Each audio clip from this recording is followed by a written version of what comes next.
नमस्कार दोस्तों, welcome back to your own channel Adhishthan commerce classes. आज के वीडियो का हमारा सब्जेक्ट है secretarial practice 6 chapter correspondence with the member and today's topic is precautions to be taken by the secretary while corresponding with the members.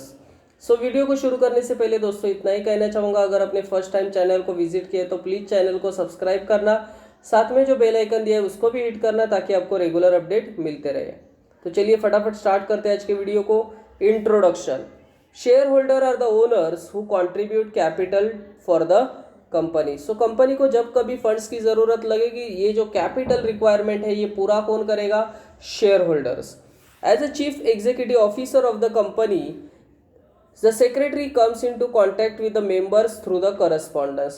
So as a chief executive officer always secretary जो होता है means जब कभी भी इस तरीके से funds raise किए जाते हैं तो मैनेजमेंट जो भी डिसीजंस लेता है ये सभी डिसीजंस को करस्पॉन्डेंस के थ्रू मेंबर्स तक पहुंचाने का काम जो करता है वो होता है सेक्रेटरी। तो सेक्रेटरी को मैनेजमेंट अपॉइंट करती है कि जितना भी करस्पॉन्डेंस होगा, जितने भी डिसीजंस होंगे मैनेजमेंट के, ये मेंबर्स तक आपको पहुंचाना है, मतलब सेक्रेटरी को पहुंचाना है और सेक्रेटरी उसके लिए काम करेगा।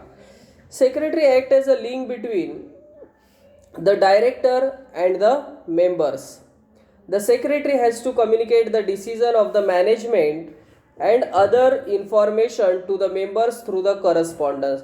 सो मैनेजमेंट के जितने भी इंपॉर्टेंट डिसीजंस होंगे ये सभी डिसीजंस सेक्रेटरी मेंबर्स तक पहुंचाएगा through the correspondence. The secretary should be very cautious and careful while corresponding with the members of the company. सो जब कभी कंपनी को फंड्स रेज करना होगा तो ये सभी काम को देखने के लिए company as a chief executive officer secretary को अपॉइंट करती है और मेंबर्स और मैनेजमेंट के बीच जो भी करस्पॉन्डेंस है ये सब देखने का काम सेक्रेटरी का होता है। Then precautions to be taken by the secretary while corresponding with the members. The company secretary has to correspond with the members on the various occasions. While writing the various letters, secretary should give due respect to the members and provide complete and correct information. The writing letter to the member is challenging task and requires skill, knowledge and techniques. सो देखिए ये सभी काम जो है correspondence से related ये secretary का है। तो सेक्रेटरी जब भी ऐसे करस्पॉन्डिंग करेगा मेंबर्स के साथ वो लेटर जितने भी लिखेगा ये प्रॉपर रिस्पेक्ट के साथ और कंप्लीट एंड करेक्ट इन्फॉर्मेशन देना चाहिए सेक्रेटरी ने मेंबर्स को।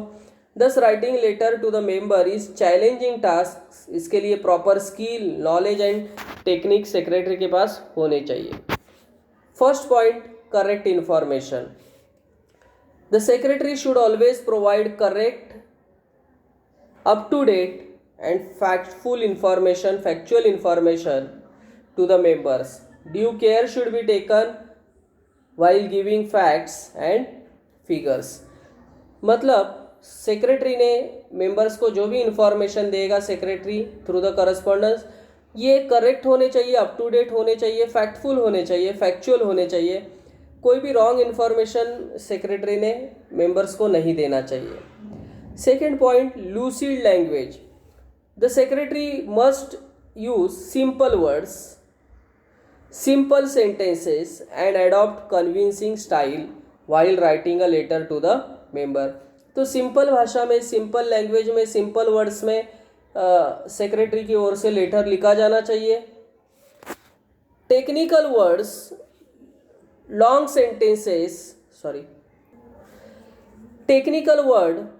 sentences should be avoided in the letter. It should be easy to understand. तो जो भी लेटर लिखा जाएगा ये समझने के लिए सिंपल होना चाहिए, अंडरस्टैंडेबल होना चाहिए।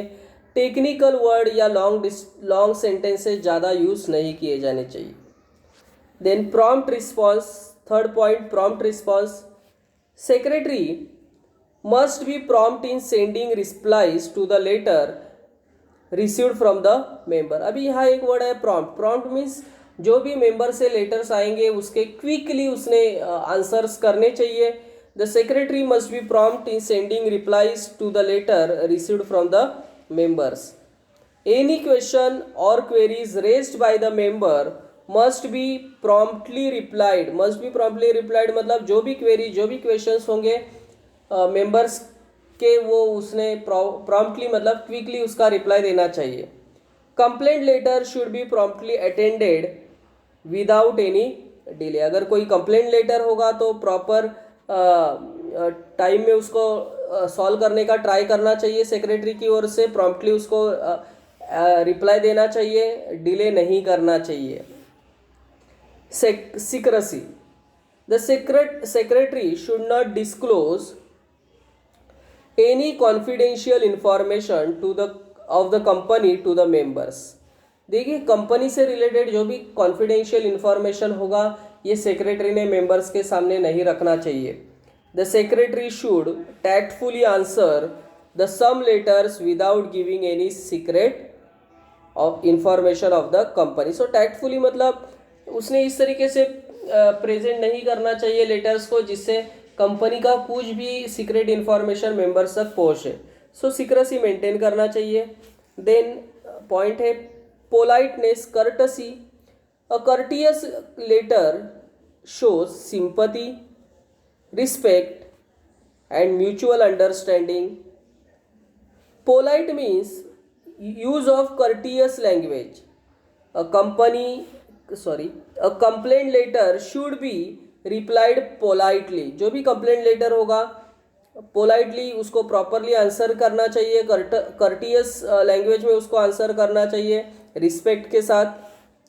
Rude language should be strictly avoided while corresponding with the members. So rude language का यूज़ नहीं करना चाहिए. सिंपैथी के साथ, रिस्पेक्ट के साथ, म्यूचुअल अंडरस्टैंडिंग के साथ मेंबर्स के लेटर्स को आंसर करना चाहिए. Legal matters. The secretary should compulsorily follow relevant provisions of the Companies Act 2013 with latest amendment and relevant laws while corresponding with the members. So देखिए जो भी कंपनीज एक्ट 2013 है या उसके जो भी अमेंडमेंट्स किए गए उसको प्रॉपरली जब लेटर लिखेगा सेक्रेटरी तो उसको प्रॉपरली जो भी कंपनीज एक्ट 2013 के रूल्स होंगे, रेगुलेशंस होंगे उसको फॉलो करना चाहिए. If necessary secretary should consult with the legal adviser. अगर ज़रूरत होगा तो उसने लीगल एडवाइज़र का भी एडवाइस लेना चाहिए लीगल मैटर से related. 7th point, consideration. The writer should due importance and consideration to the reader and consider the problem of the members. देखिए जब लेटर लिखा जाएगा तो ज़्यादा कंसिडरेशन रीडर को देना चाहिए. मीन्स उसके जो प्रॉब्लम्स है उसको प्रॉपरली समझ के लेना चाहिए. While sending negative replies he should draft these letters more carefully. और जब कभी निगेटिवली जब लेटर लिखा जाएगा तो सेक्रेटरी ने प्रॉपर केयर के साथ उसको आंसर करना चाहिए so that the member should not be hurt. जिससे मेंबर हर्ट नहीं होना चाहिए. जब कोई भी लेटर निगेटिवली लिखा जा रहा है तो मेंबर्स को हर्ट नहीं होगा, उस तरीके से लिखा जाना चाहिए. Secretary should make a member feel that management honestly regret refusal. देखिए हॉनेस्टली रिग्रेट रेफ्यूज़ल मतलब जब सेक्रेटरी इस तरीके से निगेटिव लेटर लिखता है तो उसको मेंबर्स को लगना चाहिए कि कंपनी पूरा उसको रीडर को कंसीडर करके प्रॉपरली उसको हर्ट न होना चाहिए, इस तरीके से लेटर लिख रही है. तो प्रॉपर कंसिडरेशन के साथ लेटर लिखा जाना चाहिए. Image of the company. The secretary should try to project good image of the company in every situation. While drafting the letter, secretary has to try his best to remove their doubts, queries and difficulty in polite and courteous manner. मतलब जब भी कभी letter लिखेगा secretary तो company के image को maintain रखना चाहिए. जो भी क्वेरीज होंगे, क्वेश्चंस होंगे उसको कर्टियसली एंड पोलाइटली आंसर्स करना चाहिए. सो आई होप दोस्तों ये सभी पॉइंट्स आपको क्लियरली समझे होंगे. मेरे एफर्ट्स आपको पसंद आए तो प्लीज़ लाइक करना. That's it. Thank you very much दोस्तों. We will be meeting in our next video. तब तक के लिए बाय बाय.